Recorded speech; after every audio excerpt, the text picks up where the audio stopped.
सोमवार के व्रत की कथा से। जो जीव सोमवार का व्रत करता है, सोमवार के दिन व्रत रखकर जो महादेव का जल से अभिषेक करता है, मैं आपको बता दूं, अभिषेक सभी लोग करते हैं, लेकिन किन्हीं किन्हीं को अभिषेक की विधि नहीं पता। अपने घर में रोग को मिटाने के लिए अगर आप महादेव का अभिषेक करें, जो कि यहां चल रहा है, रोग को मिटाने की एक विधि है। जब महादेव का अभिषेक करें तो कुश के साथ, कुशा के साथ, कुश के जल से, तो कुश के जल से का मतलब हो गया कि उस जो जल आप चढ़ा रहे हैं उस जल में कहीं ना कहीं कुश का स्पर्श हुआ हो, कुशा का। तो जो कुशा के जल से महादेव का अभिषेक करते हैं, उनके घर से, उनके जीवन से बीमारियां भाग जाती हैं। इसीलिए यहाँ पर जो रुद्र अभिषेक हो रहा है वो कुशा के जल से अभिषेक हो रहा है कि जो जो लोग इसमें जुड़े हुए हैं उनके जीवन से, उनके घर से स्पेशली कोरोना नाम की बीमारी भाग जाए। इसीलिए यहाँ पर ये रुद्र अभिषेक करवा रहे हैं, उस विधि के साथ करवा रहे हैं। तो जो लोग सोमवार का व्रत रखते हैं, सोमवार के व्रत रखने वाले महानुभावों को इस बात का ध्यान रखना चाहिए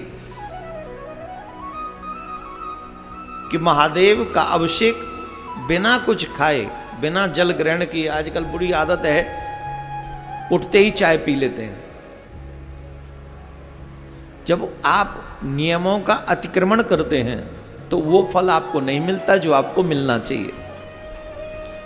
प्रत्येक व्रती को, मतलब जो लोग व्रत रखते हैं, उनको पूर्णतः नियमों का पालन करना चाहिए। जब आप व्रत हैं तो बिना स्नान किए आप चाय पानी नहीं ले सकते, पूजा किए बगैर नहीं ले सकते। तो सोमवार का व्रत रखने से पहले ये ध्यान रखें, सुबह उठे, स्नान करें और सबसे पहले शुद्ध पात्र लें, पात्र में जल भरें, संभव हो सके तो गंगा जल भरें और गंगा जल लेकर उस पे कुश का स्पर्श कराएं या उसमें ही कुश रखकर फिर अभिषेक करें और फिर बेलपत्र चढ़ाएं। बेलपत्र चढ़ाने का बहुत बड़ा महात्मा है। दो ही देवता ऐसे हैं जो बड़े आसानी से प्रसन्न हो जाते हैं।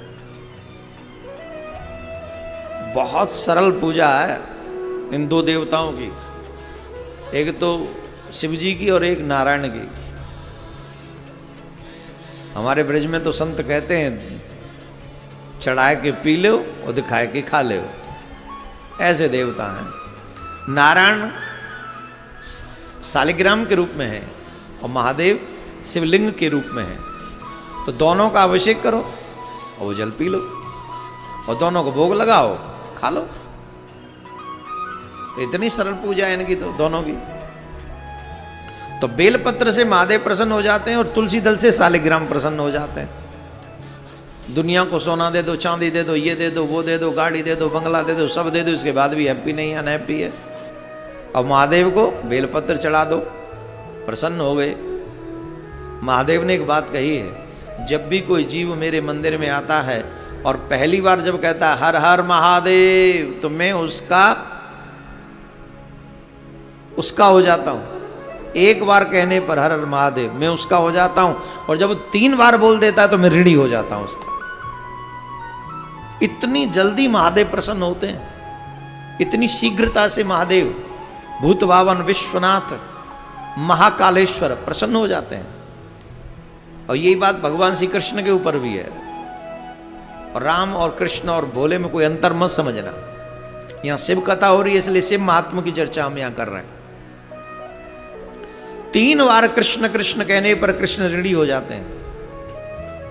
3 बार महादेव कहने से महादेव महादेव महादेव महादेव ऋणी हो जाते हैं। बेलपत्र चढ़ा दे तो बड़े प्रसन्न हो जाते हैं। तो सोमवार के व्रत में अभिषेक करने के बाद बेलपत्र चढ़ाकर गंगा जल से अभिषेक करें और गंगा जल से अभिषेक करने के बाद में बेलपत्र चढ़ाएं और संभव हो सके तो कुछ न खाएं, जल पी लें। और अगर लगे कि हम नहीं रह सकते तो फल खाएं, ज़्यादा नहीं व्रत में खाना चाहिए। और ज़्यादा से ज़्यादा इसी मंत्र का जाप करना चाहिए, ओम नमः शिवाय। इस मंत्र का जाप करने से हम उतने पाप कर नहीं सकते जितना ये पापों को नष्ट करने में सक्षम है। ये मंत्र हम कर ही नहीं सकते एक जीवन में। वो हम कथा बताएंगे आपको अभी कि कितने कितने पापी शिव कथा ने तारे, अभी हम बताएंगे आज। लेकिन अभी हम सोमवार के व्रत की कथा आपको सुनाते हैं, बड़े ध्यान से सुने। एक वैश्य थे, बड़े धार्मिक प्रवृत्ति के थे, पति पत्नी थे, बड़े धार्मिक प्रवृत्ति के थे दोनों।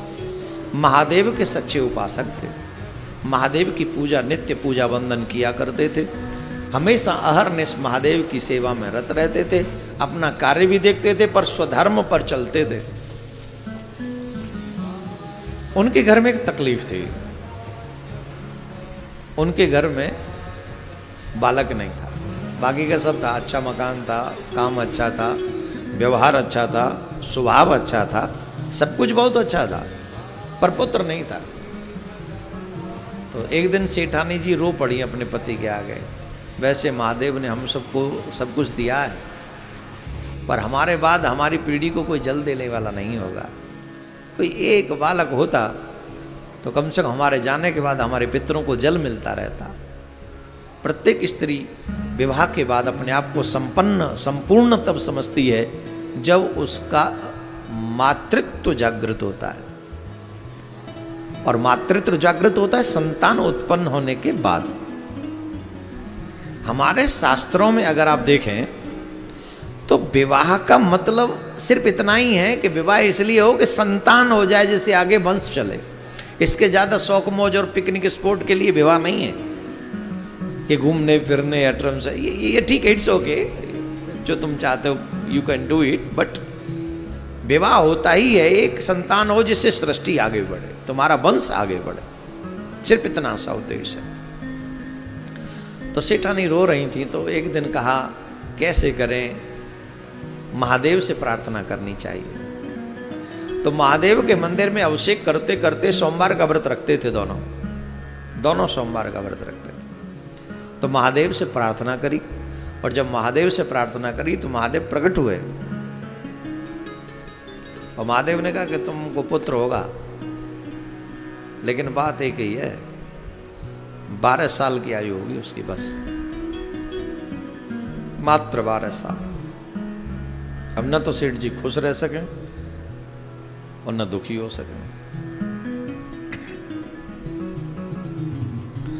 कहीं कहीं ऐसा भी आता है कि महादेव नहीं आए, स्वप्न में सेठ जी से महादेव ने कहा कि तुमको पुत्र होगा, लेकिन 12 वर्ष का ही होगा, बस 12 वर्ष तक ही रहेगा। दोनों बात समझ के चलो, प्रकट भी हो गए या स्वप्न में आया। कल काल में स्वप्न भी तो साक्षात्कार ही माना गया। तो अब सेठ जी इस बात को किससे कहें, और सिर्फ सेठ जी को पता था, सेठानी को पता नहीं था। बब बेटा हुआ, 9-10 महीने बाद बड़े खुश हुए सेठानी जी, बड़ी प्रसन्न, मोहल्ले में बड़ी रहल चौल हो गई, अरे वाह वाह वाह, इतने सालों बाद पुत्र हो गया, पुत्र हो गया, बड़ी खुशी थी, बड़े आनंद में थे, सब मगन हो रहे थे, सब खुशियां मना रहे थे। पर वही है वही जो राम रचि राखा, को करे तर्क बढ़ावै साखा। इतना ही था। होता क्या है, बोले जो राम स्वीकार करें, शिव जिसे स्वीकार करे, सिर्फ उतना ही होगा। तुम